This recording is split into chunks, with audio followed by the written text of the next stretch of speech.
All right, and again, everybody, good afternoon. Welcome to today's webinar, After the Sale, Protecting the Owner's Net Worth, excuse me. Again, my name is Brian Munson. I am the Business Development and Sales Manager for NCBA CLUSA, and I will be your moderator today for the webinar. Today's webinar is co-hosted by Castle Wealth Advisors. Before we begin, just a quick bit of housekeeping for everyone. The participant phone lines will be muted during this presentation to reduce background noise. So if you do have a question, there will be an opportunity to do that, just not verbally. You'll see on your your control panel on your screen, there's an opportunity to type in questions in the question box. Just do that at your leisure. We'll collect those questions, and at the end of the program, we will relay those questions to Gary, and he will answer them as we have time. Again, as we have before in the past, NCBA CLUSA will be recording this webinar, and we'll eventually archive it on our website. Everyone that is on the webinar today will receive a link with the posted recording, hopefully at the end of today, if not tomorrow. So again, you'll be able to share that with your colleagues, friends, family, whoever needs to see this information. Again, your panelist today is Gary Pittsford, CEO of Castle Wealth Advisors. Gary has over 3 decades of comprehensive fee-only financial advisory experience. He is a certified financial planner and has held numerous leadership positions both locally and nationally. Gary's also spoken at many national conventions, including NCBA purchasing conferences. He's contributed to and written articles for industry-specific and national publications, and has many accolades, including just recently releasing a book, Your Family Business, Your Family Net Worth. It brings all of his best practices together in a very compelling and informative read, and we'll have a slide about that towards the end. Just for a little bit more on Castle Wealth Advisors, again, they're a fee-only financial advisory firm that designs and implements financial strategies for closely held business owners to achieve their goals and protect their business and family assets. Obviously, this webinar is about after the sale and how we do that. So Gary and his team, they're experts at developing succession and transition plans for family business owners, which includes, obviously, retirement income strategies. He's been a wealth of knowledge for the NCBA members that he works with, and we encourage anybody that has questions to get in touch with him and see how we might be able to help you out.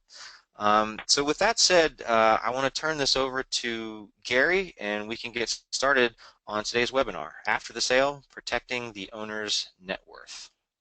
Gary, I'm going to give you the controls here, and you should be ready to go. Hey, thanks, Brian. Hi, everyone. This is a little different. Two things let me start with is that instead of 60-minute webinar, we're going to try and make this more like a 30-minute webinar. We're going to keep it fairly short. I think 60 minutes is a long time to sit and listen to me talk about anything. And the other thing is that instead of talking about before the sale and all the succession planning and all the blueprints that we have to go through, I spend a lot of my time with business owners after the sale. What do you do after the sale? You get this great big check, maybe, if you're selling to somebody else or whether you're selling to your children. But what do you do to protect your assets, to protect your net worth? Because whatever you've accumulated is what needs to generate income, and we're going to go into that a little bit. Let me see if I can use these control panels. Let's see. Okay, what's on the screen right now is just a bunch of different companies that we've worked with for 20, 30 years, some of them 3 or 4 years, some are brand new companies, but this represents just lots of people, just like business owners that may be listening. Or if you're the president of a co-op, you're concerned about your members and helping them in order to not only help the family, but also help protect your co-op. So helping protect co-ops and keep the members and keep the buying power up is one of the things that I spend a lot of time on. But this is just some of the companies that we work with year in and year out, which represents thousands of members, thousands of businesses. Let me see if this works. You're going to have to advance it, Brian. I can't make it work yet. If you go to the next slide, Brian. Oh, there it goes. Okay. The only thing I'm trying to do on this page is to point out when someone sells their company, we have to analyze their assets and where their income is coming from. So some of it's lump sum and some of it's monthly. So when you're thinking about retiring and living for 20 or 30 years in retirement, we need to analyze where that income is coming from. The first one up there is if I sell the business, I get one great big check. And then I got to invest that money and produce an income. If I sell to my family or somebody else, maybe I'll charge consulting fees. So I may have a monthly income coming in for 5 or 10 years as consulting fees. The same is true with, sometimes we'll use a non-compete agreement and have a monthly income. Sometimes the owners want to continue to work part-time and they may have some salary. Also, if the owners keep the real estate, if they own the real estate and the business, a real common occurrence is that the parents would sell the company to the kids or to key employees, and they keep the real estate, and so the next generation pays them rent for 10 or 15 years. So they've got rental income coming in. They also might charge directors' fees. They continue to advise the children or the key employees that are taking over the company. They would also hopefully have an IRA or 401k plan that would have retirement assets. So that's one lump sum of cash to work with. And then you may have some other outside personal assets, which whatever that is. It could be a strip shopping center, or it could be an apartment building, or it could be farmland, or it might be an investment account with municipal bonds in it. So these are the common places where people have assets, and we have to think about what's coming in monthly and what is lump sum that will produce an income. So you need to analyze all of that and what's going to happen after the sale. If I go to the next one, let's see. Okay, now we're going from the business to your personal family.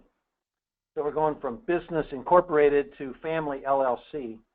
There you go. And it's the next, I think maybe it's working, Brian, but I just wanted to point out to a lot of retirees that have sold their company that I usually tell them when I'm at a convention that you've worked maybe 30 years, 40 years to build up your net worth, to build up your company. And the day you sell that company, we need to know what your net worth is, because that net worth will probably have to provide an income to you for the next 30 years. If you're 60 years old, your chances of reaching 100 are about 8% for men and 14% for women. You know, it'd be very common to get to 85 or 90. And for young children, if you're thinking about your children and your grandchildren, if you have young children that are around 6 years old, there's a 25% chance that the boys will get to 100 and a 33% chance that the girls will get to 100. And all of this comes from insurance company actuaries. So I usually tell people that you may want a 20 or 30-year plan for yourself, but if you're thinking about your children and your grandchildren, you may want a 100-year plan, because the money needs to last a long time. So at the very bottom, we're talking about building your net worth and preserving your net worth for 30, 40, 50 years or longer. Brian, can you go to the next page? Thank you. What I tried to do in simple terms is break down the normal business owner's net worth into 4 different buckets. Being an Indiana farm boy, we use buckets for everything. And the 4 different buckets are the business real estate. You may have qualified retirement accounts, personal assets, and the sale of the business. That covers most of the net worth for most of the people that we work with. And I want to go through each one very carefully just to highlight some of the important things. You've got 30 or 40 years if you're owning a business, to accumulate assets, and most people have money in at least two of those buckets and sometimes three. Those clients that we work with that have money in all four buckets are usually very safe and secure for their retirement. So let's look at each one quickly. Brian, you're going to have to go through it for me. Bucket number one, if you own real estate, and I would say probably about half, maybe 60% of the people we work with, we normally work with, it's hard to say, I would say we work with over 200 people a year. And over the last 40 years, that's a whole lot of people. But about 50 to 60% own the real estate where their company is located. So if you own the real estate, the best situation for you normally, there's always 1 or 2% that don't fit, but you should own that real estate in a separate LLC or a family limited partnership or an S-Corp. I would prefer the LLC or the FLP, which is family limited partnership. Most people use LLCs nowadays. Keep it separate. Don't put it in joint name. Put it in an LLC. Don't own the real estate in the company that you operate out of. Have a triple net lease back to the business. So for my example, let's assume that your business is an S-Corp and the real estate's in an LLC. So you have a triple net lease where the S-Corp is paying rent back to the LLC. And it doesn't matter to me at this time whether it's high or low. But you want to look at your national averages. In some places, like in Boston and New York, it might be 8 or 9% of sales, maybe 10% of sales. If you're in Montana or Wyoming, it might be 2 or 3% of sales. For most of the rest of the country, 4, 5, or 6% of sales is pretty normal. You can use this for retirement income.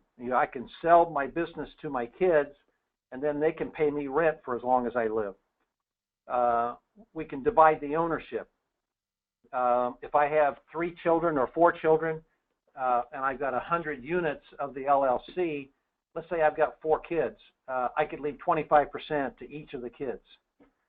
So it's an easy way to divide real estate because you're just dividing shares. And the income, I put in there, income is higher than liquid assets. Let me give you a quick example. If I had $1 million invested in the stock market, stocks and bonds and municipals and all kinds of diversified assets, we can talk about later.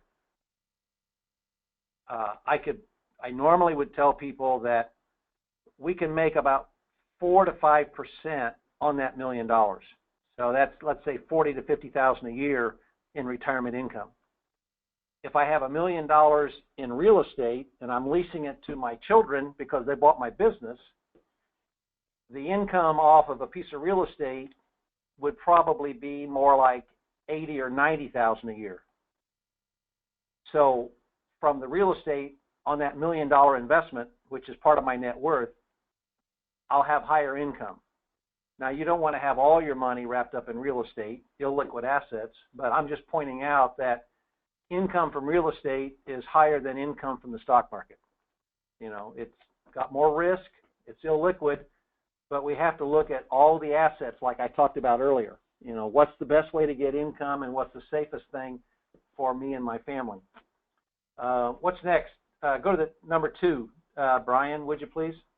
I don't know why I can't make this thing work. Me and computers just don't mix. Number 2 bucket is a qualified retirement account. A lot of you would have an IRA, you'd have a 401k plan, you may have a SEP plan, which is self-employment plan. Any of those kind of plans you should put money into every year. For those of you that might be 30 or 40 years old, put in the maximum that you can every year. You know, put in as much as you can. If you can max out the IRS maximums, do so. Unfortunately, you'll probably not have enough. When you hit 65, you won't have enough to retire on. You're going to need money in one of these other buckets. But because it's deductible and because it accumulates tax-free, take advantage of that and put as much as you can into one of these qualified plans for as long as you're working. And then I also talked about the fees and the commissions. You want to try and keep the costs down, but it's hard to do in a 401k or an IRA, especially a 401k, because it's probably sponsored through an insurance company or through a big mutual fund company, and their fees are going to be higher than normal because they're supporting all the paperwork to do with a retirement account. Brian, can you go to the next one? Bucket number 3. This is all your personal accounts. So this is where you may have an investment account in the stock market. You may have a shopping center. You may own apartment buildings or farmland or whatever you've got that's personal and separate from the business. We have to analyze this and figure out what's the income that's going to come out of this. We'll talk about liquid assets, what's illiquid, like I just talked about, liquid and illiquid. Who's your custodian? I personally suggest that anybody that we talk to when it comes to brokerage accounts, you have 2 choices. One is what we call wirehouses, which pay commissions. All the big companies like Merrill Lynch, Wells Fargo, Edward D. Jones, any of those companies, all the brokers live on commissions. If you use Schwab or Vanguard or Fidelity or TD Ameritrade, those companies are called discount brokers, and the people that work there get paid a salary, and they don't live on commissions. I would rather people not talk to someone who's making a living on commissions. I want to talk to somebody who's going to do what's best for me. I want pure advice, not tied to a commission. On these personal accounts, try and use a discount broker. Try and keep the costs down. Eliminate the commissions. Keep the costs as low as possible. This is the one bucket that scares me for a lot of people, because I've had several people come to me and they've invested a lot of money with a brokerage firm, and they bought a lot of equities, and they paid commissions to buy everything. They paid commissions to sell, and it wasn't really diversified for retirement. It was more of a growth type portfolio. So the very bottom line there, I normally suggest that you use an independent, fee-only fiduciary to get advice from. And I'll talk more about those 3 qualifications in just a minute. What's next? Brian, I don't know how to move this thing. Next is the final bucket, which is selling the company, the big sale. Before you sell the company, spend a lot of time with your accountants and attorneys and your financial advisors, but you need to know what's the basis. So let me give you a quick example. If I sell a company for $1 million and it's an S Corp, my basis in that stock, the money that I have invested out of my own pocket, let's say it's $400,000. So I sell it for $1 million. My basis is $400,000. So my capital gains is $600,000. You need to know what that basis is as you negotiate the sale. Is your basis 400, or is it 200, or is it 600? You need to know what your basis is in that S Corp, or if it's an LLC. If you have a C corporation, your basis is probably going to be very, very low. It might be $5,000 or $10,000. So you're going to have a lot of capital gains problems. What's the tax payment going to be when I sell my company? You want to know that 1 or 2 months before you sell the company. What's going to be net after tax? How much income can I get? So if I sell my business for $1 million and I pay $200,000 in capital gains, and I've got $800,000 left, and if I invest that in a conservative, very conservative way so that it lasts for 30 or 50 years, what's my income going to be? So we need to figure out what is the income out of all of those buckets that you have money in. And this big sale is going to be the biggest one of all because it's usually the largest dollar amount. Brian, what's next? Okay, let's switch away from money and talk about other ways to protect your net worth. I usually, in all 50 states, I usually recommend to business owners that you have an up-to-date will and a revocable living trust. If you're selling to your children, I normally suggest that each stockholder also have wills and trusts. If you're selling to your children, like if you're selling over time, over 3 to 5 years, you're selling the stock, it's very important that you have a stock redemption agreement. That redemption agreement needs to have language in it that covers divorce, disability, death, personal bankruptcy, anything that could go wrong. If something happens to one of the stockholders, you and the company want to be able to pull that stock back. You don't want to let it get outside the family. So the stock redemption agreement is very important because it covers everything, not only death, but also covers divorce and disability and personal bankruptcy and all kinds of other things that could happen. Also, durable powers. You know, we have clients that are 80 and 90 years old. My oldest client right now is 101, and he lives in Naples, Florida. And having a durable power so that someone can make healthcare decisions for people in their 80s and 90s is very important. Also, having a general durable power for finances. So when you get to be older, who's going to pay the light bill, the telephone bill? Who's going to pay all your checks? Who's going to sign your checks? Who has the power to spend your money and pay your bills? Those are very important. If you sold the company, you don't need a business letter. The personal letter, I usually recommend because put in writing what your thoughts are about your wills and trusts and your assets. The problem that we have in the United States is that a lot of people in their 70s and 80s and 90s do not talk to their children about their assets and how they design their wills and trusts. A lot of children, and I'm talking about children that might be in their 60s, they never know exactly what mom and dad have, and they don't know exactly what's in the wills and trusts. They don't know exactly, well, why did my brother get more than me? Or why did my sister get this asset because I wanted that asset? If people in their 70s, 80s, or 90s would just write it down, what the thought process was and why they did things, it's very helpful to the family. Another thing that some people are doing nowadays is they sit down and videotape a 10 or 15-minute message to the children. So either write it out or put it on video, but explain to the kids what you're doing and why you're doing it.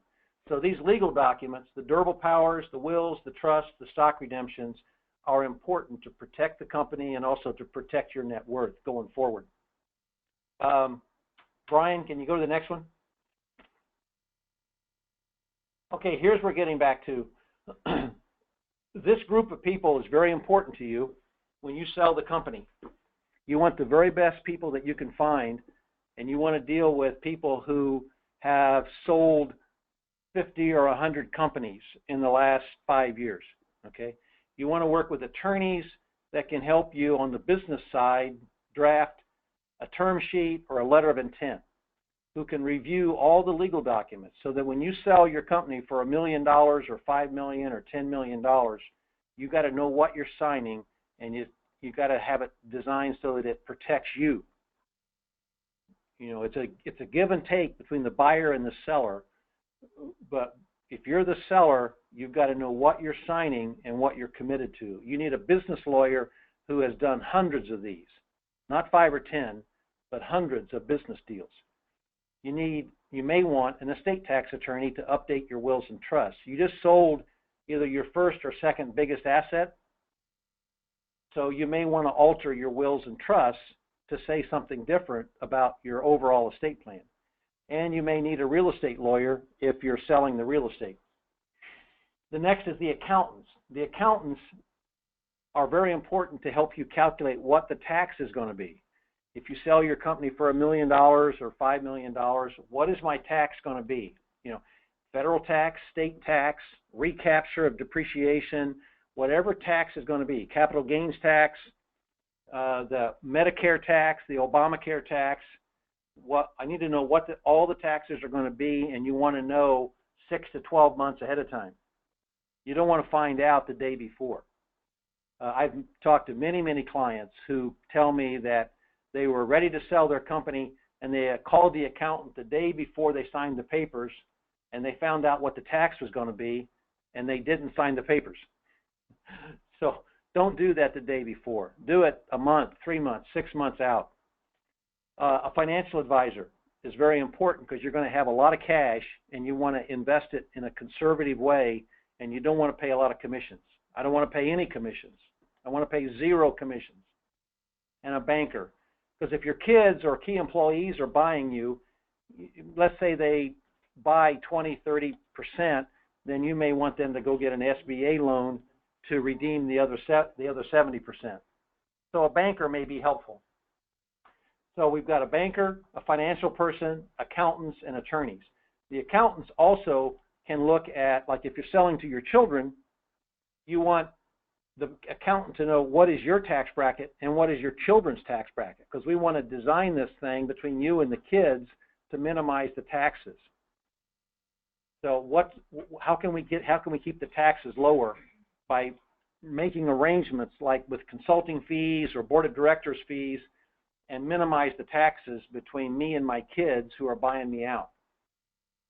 So, and back to the financial person, I normally suggest, wherever you're at in the country, to work with a fee-only person. Fee-only means no commissions. Fee-only, a fiduciary. Now, if you look at that list, your attorney is a fiduciary to you. Your accountant is a fiduciary. They have to do what's best for you. That's their obligation. You want a financial person who is also a fiduciary. They have to do what's best for you, not what's best for the company they work for. And RIA at the end means Registered Investment Advisor. That means that they're registered with the SEC in Washington, and they are obligated to be a fiduciary. And I use the word independent so that rather than working with somebody that belongs to some big company, you know, like Merrill Lynch or Prudential or somebody, work with somebody who is independent on their own. That way they're not tied to some big company being forced to sell certain things. So an independent fiduciary, fee only, a financial advisor, an accountant, and a lawyer. They're all fee only, they're all fiduciaries, and they all work for you. That's the kind of team that you need to develop this blueprint on selling your company. Okay, so those are the kind of people I recommend. Brian, can you move me to the next one? Oh, we're at the tail end. This is what Castle does.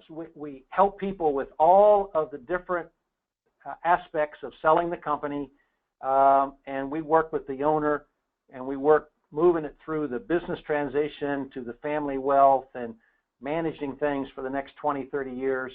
That's just what Castle does. What's next, Brian?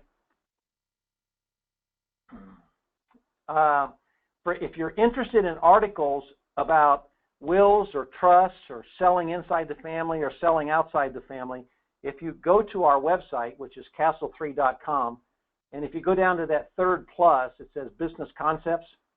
If you click on that Business Concepts, a whole bunch of articles will pop up, and there's even some videos on there where we talk about 4 or 5 minutes for selling inside or outside the family. So there's videos and articles. If you want more, you can print off whatever you want and read it later. Print it off and give it to your parents. Print it off and give it to your co-op members. Anything that we can do to help, that educational material is up there for you. What's next, Brian? I feel helpless. I got this keyboard and I can't use the darn thing. Last slide. Brian mentioned that we wrote a book. It came out last summer. And it's available on Amazon. Oddly enough, we've sold several thousand copies. I'm amazed. But at the very bottom it says castle3.com. You can send me an email, or you can go to Castle 3 and print off articles if you want to read more.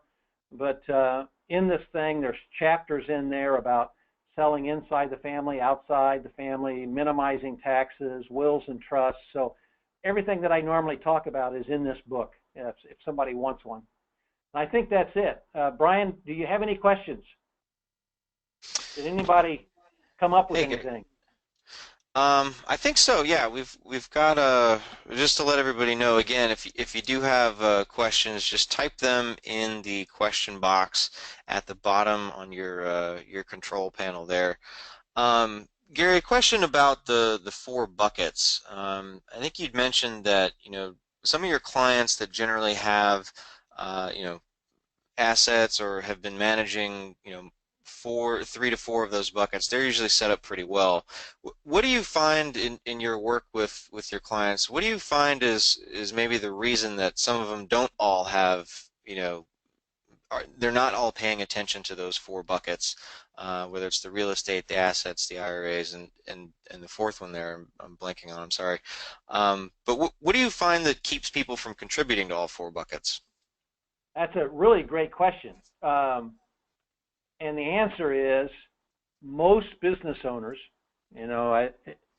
there's about 28 million closely held business owners in the United States, and all of those that have been in business for 30 or 40 years constantly plow all their money back into the company to make it stronger, to let it grow, to build up assets in their company. They have a home.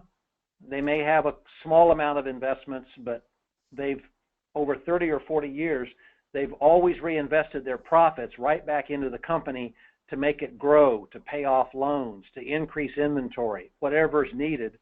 And at the end of 30 or 40 years, they've done a great job of building and protecting that company, but they don't have enough money in these other buckets to now provide for a conservative retirement income. So what we've got is when I meet a lot of people, they've got their home paid for, and they own a little bit in an IRA, so we have to sell this company for as much as possible in order for them to have a nest egg to retire on. So if you're 30 or 40 years old and you're listening, start putting money in all four buckets, not just one or two. Because when you turn 65 or 70, you'll be very happy. Right on. Okay, one of the attendees has a question. Can you advise on how to find outside buyers for a closely held family business and to do it discreetly? A lot of co-ops are trying very hard to help all their members. We work with most of them. And the first thing I would suggest is that you talk with one of the officers of your co-op. The presidents of the co-ops that I work with, or the vice presidents or the senior regional managers, they kind of know in most states who might want to be a buyer, who might want to be a seller. And I would start with a senior officer of the co-op that you belong to. Let them help you. That's usually a discreet way. I normally would not use a business broker. We can talk about business brokers on some other webinar, not this one. Sometimes you can talk to 2 or 3 people that are in your industry that belong to your co-op that are within 40 or 50 miles. That's a great way for you to figure out who's a buyer, who might be a buyer. If they're within 40, 50, 60 miles of your location, and if they're growing, maybe the person you're thinking about is your age, but their children have come into the business, so they want to keep it going for another generation, and they might want to have a second or a third or a fourth store location. So maybe being very discreet with talking to 1 or 2 people in your co-op that are within a few miles away, that's usually a good idea. But I would start with the co-op that you work with and see what they have in the way of knowledge about other buyers in your state or within 40, 50 miles of your location. That's where I would start. Gary, and just to sort of build on that question, you're recommending to check with the co-op. Can you kind of outline the advantages of selling within the co-op versus the, selling outside the co-op? Why would somebody want to do that? Well, there's a lot of reasons about selling inside the co-op. Each co-op, if it's a large purchasing co-op with 1,000 or 3,000 members or 5,000 members, they want to keep that purchasing power within the co-op. They need that purchasing power. Most business owners that belong to a co-op, they've been with that co-op for 30, 40 years, and they want the buyer, their very first choice always is to sell it to another co-op member. So if you're in the hardware business or the lumber business or the floor covering business or the roofing business or whatever co-op you belong to,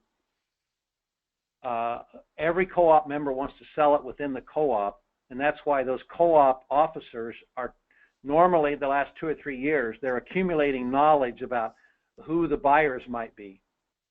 Also, the co-op, some of them, not all of them, but some of them give incentives to a co-op member to buy another co-op member.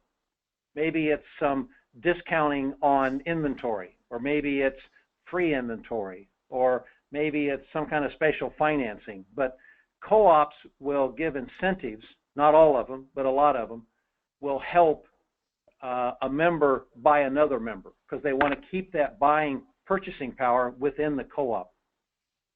Now, so it helps the co-op, it helps the buyer, it helps the seller.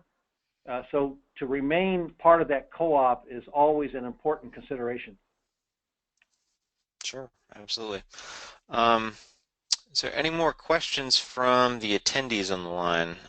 Gary, I know that you and I had talked before this webinar about trying to put something together for the executives of these co-ops that the folks on this webinar might be members of, and the reason for that is they always have their best interests in mind, and that's why I wanted to ask that follow-up question about why the selling within the co-op is generally more advantageous than not. I do know obviously attrition happens, but from the NCBA perspective, we always want to see our co-ops thrive, and to do that they need members. So what the services that you're providing and the information that's available on this webinar, we definitely encourage the folks listening in to to use your co-ops for purchasing obviously, but to help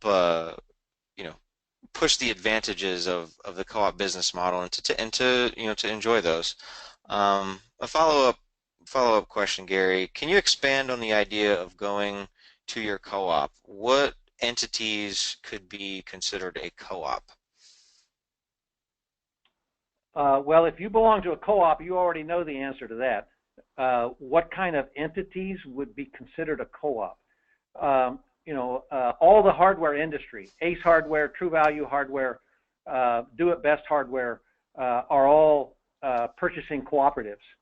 CCA Global is in the floor covering industry, and they have a lot of co-ops. They have Carpet One, Flooring America, Lighting One. There's all kinds of co-ops within CCA Global in the floor covering industry. There's Nemion, which is a roofing co-op. There's Blue Hawk, which is another co-op.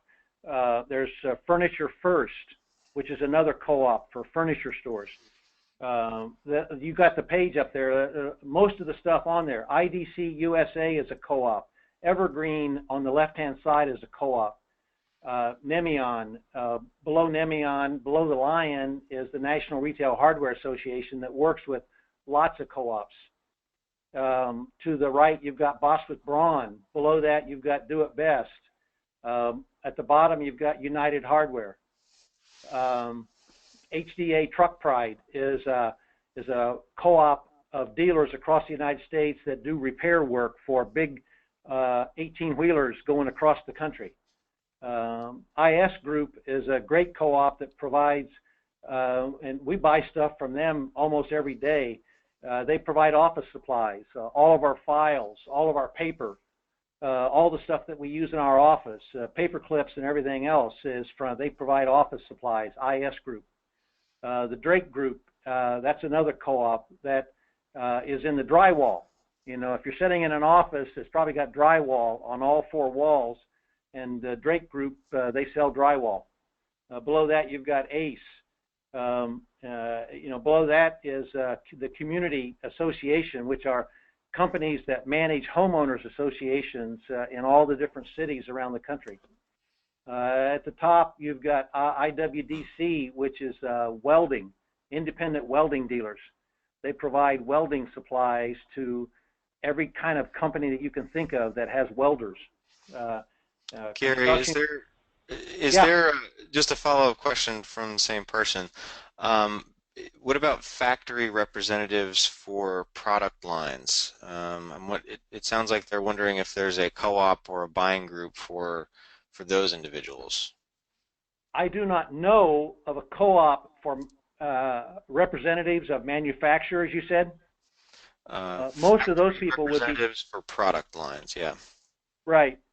So they would be normally considered an independent operator. They would not, most of them are not employees of a company. They're independent, and they represent usually 5 or 10 or 15 or 20 different vendors.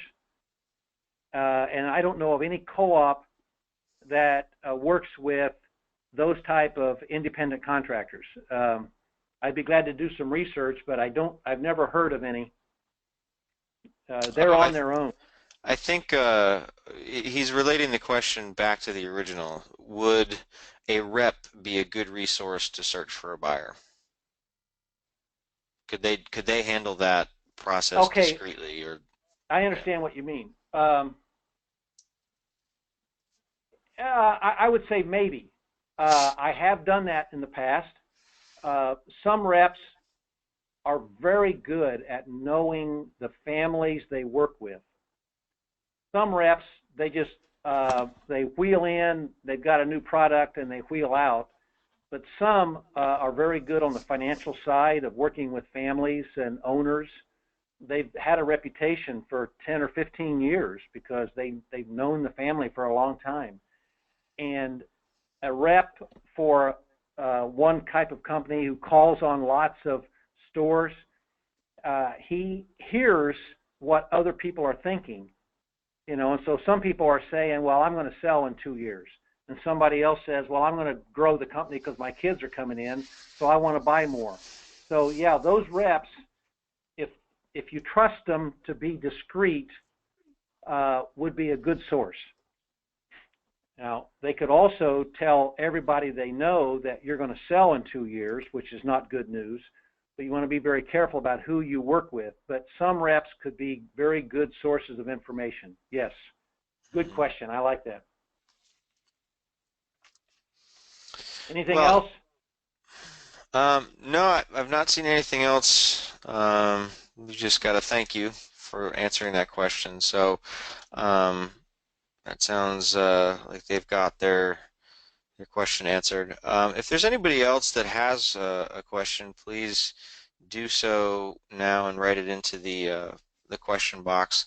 Otherwise, Gary, Let me just say, Brian, that after the sale, working on protecting your net worth is just as important as it is before the sale. Be very careful. Get a great team. Work with people who are experts when you start going through this process, because after you sell the company, whatever you've got is all you've got to work with. So be careful. yep. And that was going to be my my final thought, was if you had anything. We do have one other question that came in regarding buy-sell agreements. What are they and why are they important? Brian, can you go to the slide that had wills and trusts? It's a little Sure. over halfway down. Keep going. It talks. Keep going. Keep going. Keep going. Keep going. We got to get past those buckets. I think. Go past 1, 2, 3, and 4. 2. Go to 3 and 4. Go to 3. Go to 4. Keep going. Keep going. Keep going. Okay, here. Okay, stop. Okay, a buy-sell agreement has many different names. You could call it a buy-sell agreement. On this page, I called it a stock redemption agreement. Sometimes it's called a shareholder agreement.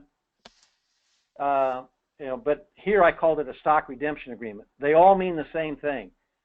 So the buy-sell agreement that I talked about on here, I called it a stock redemption. But the buy-sell and the wills and the trusts and the durable powers are very important to anybody who is running a company that owns stock in a privately held business.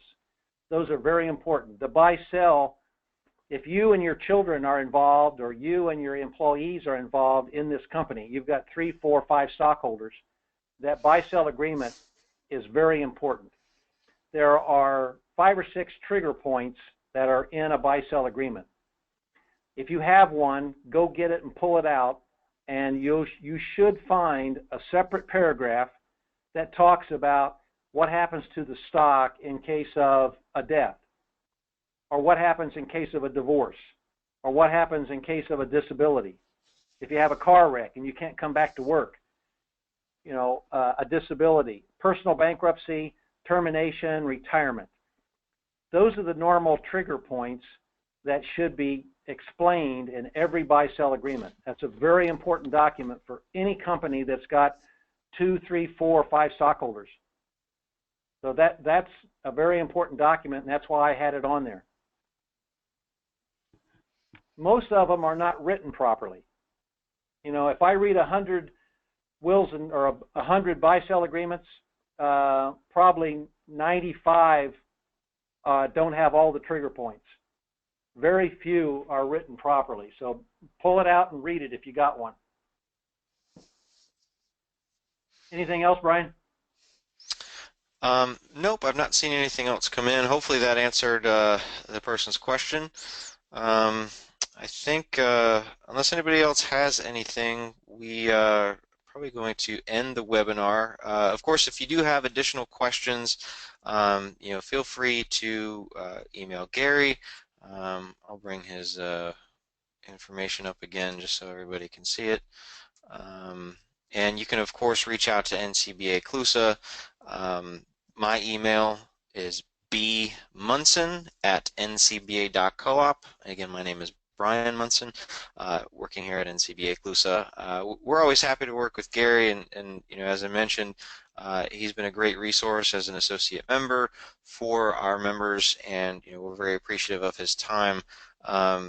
Again, we've recorded this webinar as well, so everybody will be receiving a link to download that, so please feel free to share it.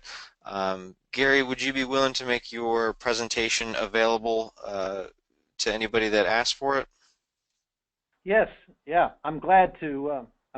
I've always, for years and years, tried to provide lots of education at conventions on all of this type of information. So this is just another form of education.